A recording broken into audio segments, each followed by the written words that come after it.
శత్రువులా చూడటం ఏంటమ్మా? అయినా ఇన్నేళ్లలో నీకేం తక్కువ చేశాను చెప్పు అని శరత్చంద్ర ఇందుని అడుగుతూ ఉంటాడు.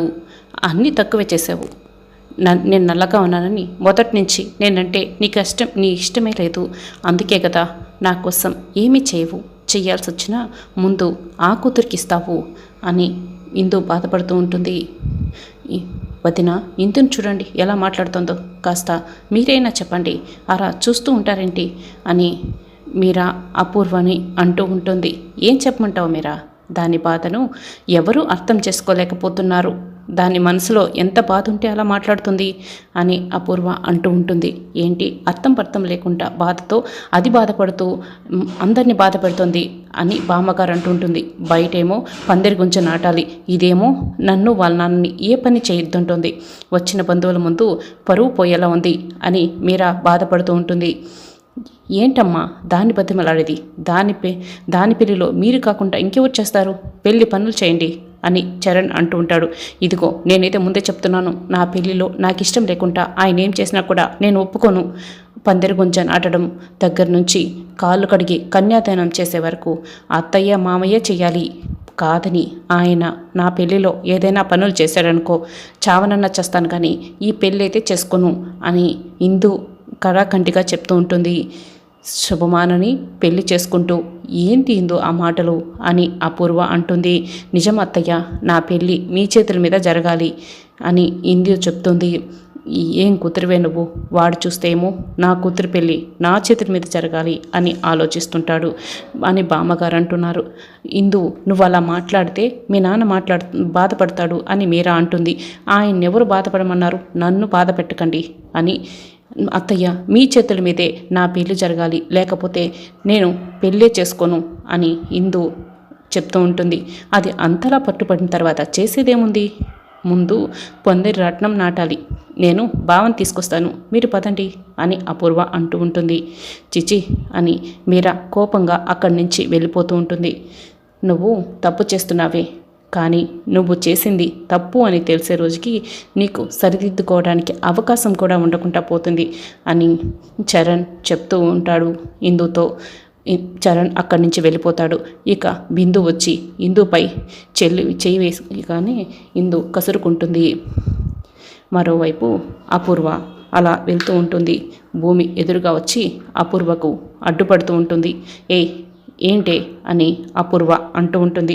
నేను మీతో మాట్లాడాలి అని భూమి అంటుంది. నువ్వు నాతో మాట్లాడాలా? ఏంటది అని అపూర్వ అంటూ ఉంటుంది.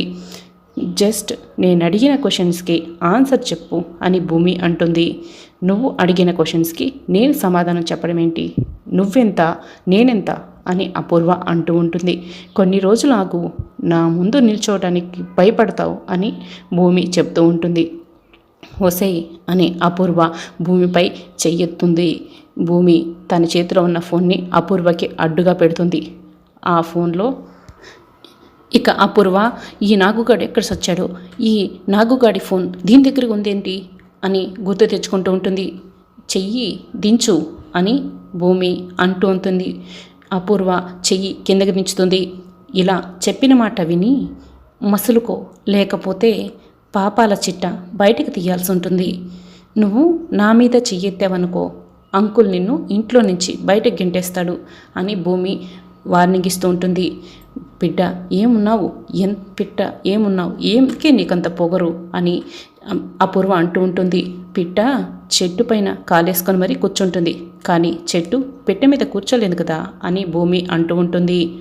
సరేలే, అసలు విషయానికి వద్దాం. అమ్మ ఒక దగ్గర డాన్స్ చేస్తూ పడిపోయింది. పడిపోయిన అమ్మను హాస్పిటల్కి వెళ్లకుండా ఫ్యాక్టరీకి వెళ్ళేలా చేశారు.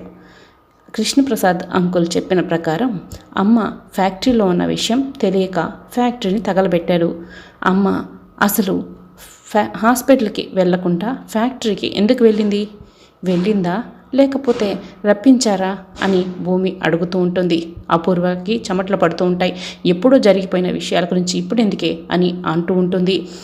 అయినా ఆ విషయాల గురించి నాకు తెలియదు అని అపూర్వ అంటుంది.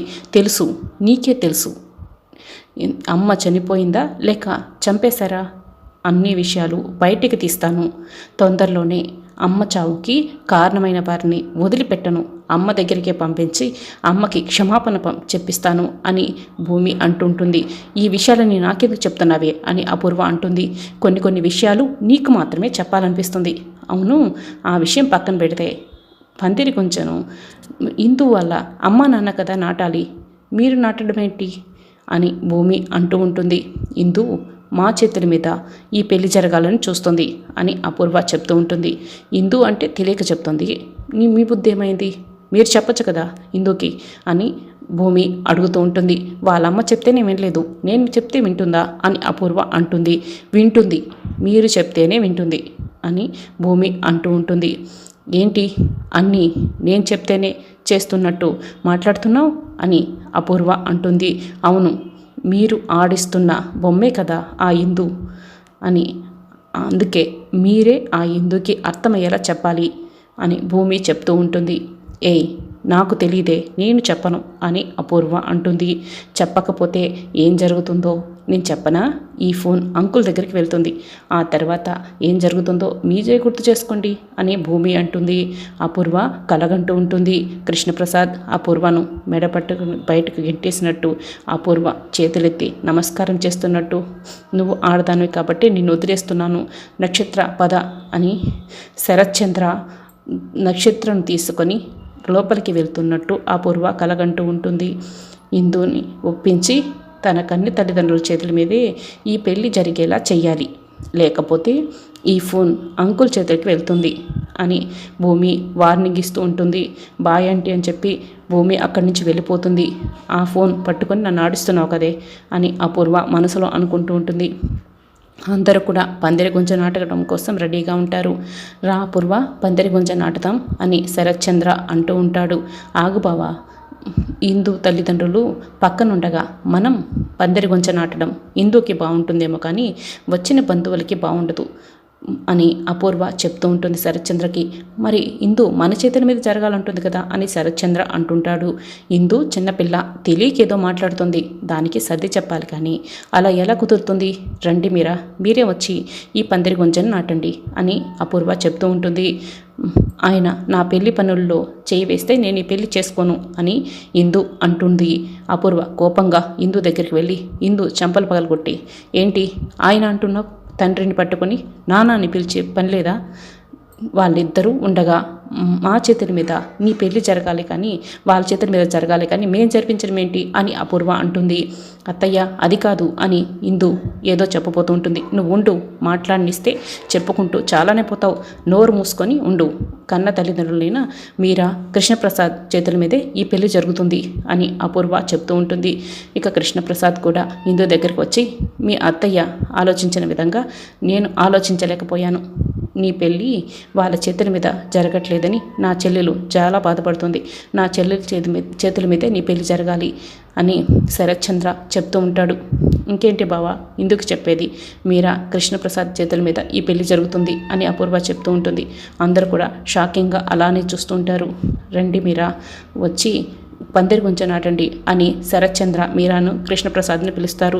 వాళ్ళు చాలా సంతోషపడిపోతూ వచ్చి ముందు పూజ చేసి పందిరి గుంజను నాటుతూ ఉంటారు. అది చూసి అంతా కూడా చాలా సంతోషంగా ఉంటారు. ఒసే భూమి, నా ఆహాన్ని దెబ్బతీస్తున్నావే, త్వరలోనే నిన్ను కూడా మీ అమ్మ దగ్గరికే పంపిస్తానే అని అపూర్వ మనసులో అనుకుంటూ ఉంటుంది. మరోవైపు గగన్ ఆఫీస్కి ఒక అమ్మాయి వస్తుంది. మీకు పర్సనల్ అసిస్టెంట్ కావాలని పేపర్లో యాడ్ ఇచ్చారు, మీ దగ్గర పనిచేయడం కోసం నేను తొందరగా వచ్చేసాను అని ఆ అమ్మాయి చెప్తూ ఉంటుంది. నీ క్వాలిఫికేషన్ ఏంటి అని గగన్ అడుగుతూ ఉంటాడు. మీకు కావాల్సిన క్వాలిఫికేషన్స్ అన్నీ ఉన్నాయి, శాలరీ గురించి ఆలోచించకండి. Brindavan colony, Sumathi apartments, 666 flat number, మీరు ఎప్పుడు రమ్మంటే అప్పుడు వస్తాను, అదే ఆఫీస్కి అని ఆ అమ్మాయి ఒక రకంగా గగన్తో మాట్లాడుతూ ఉంటుంది. గగన్ ఆ అమ్మాయి ఫైల్ తీసుకోగానే గగన్ చేతి నిండా మట్టంటుతుంది. వాట్ ఈస్ దిస్ అని అడగగానే, ఆ ఫైల్ ముట్టుకోక చాలా రోజులైంది, మీ దగ్గర వర్క్ అనేసరికి ఏమి ఆలోచించుకుంటా వచ్చేసాను అని ఆ అమ్మాయి చెప్తూ ఉంటుంది. మరి అప్కమింగ్ ఎపిసోడ్లో ఏం జరగబోతుందో తెలుసుకోవాలనుకుంటే అయితే ఛానల్ని సబ్స్క్రైబ్ చేసుకొని సపోర్ట్ చేయడం మర్చిపోకండి. Thanks for watching.